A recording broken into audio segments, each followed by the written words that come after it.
بسم اللہ الرحمن الرحیم۔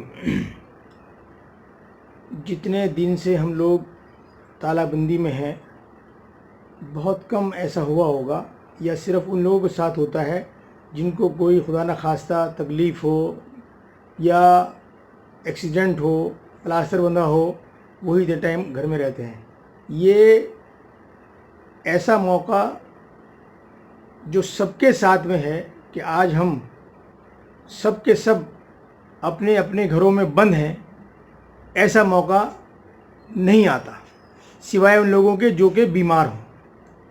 لہٰذا اس موقع کو غنیمت جانتے ہوئے ہم کو کم سے کم یہ سوچنا چاہیے کہ شاید ایسا موقع آئندہ کبھی نہ ملے۔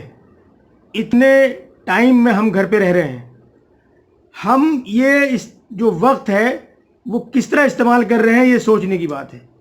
کیا ہم اب بھی لاپرواہی میں زندگی گزار رہے ہیں، اپنا وقت ضائع کر رہے ہیں، یا ہم اس کو کارآمد کر رہے ہیں، قرآن کریم کی تلاوت کر رہے ہیں، نمازوں کی پابندی کر رہے ہیں، یا ہم کچھ اور دینی کتابیں یا معلومات حاصل کر رہے ہیں؟ اگر تو ہم اس طرف کر رہے ہیں تو ظاہر بات ہے وہ ہمارے وقت کا صحیح استعمال ہے، لیکن اگر ہم اس وقت کو بھی غفلت میں گزار دیں گے تو شاید یہ ہمارے لیے آخری موقع ہے اپنے آپ کو سدھارنے کے لیے اور اپنے آپ کو سنوارنے کے لیے، تاکہ ہم مرتے دم تک نیک عمل کرنے کی اللہ تعالیٰ ہمیں توفیق دے، اور ہمیں اس موقع پر اس کو صحیح عمل کرنے کی اور اس کو صحیح سوجھ بوجھ کے ساتھ گزارنے کی توفیق دے۔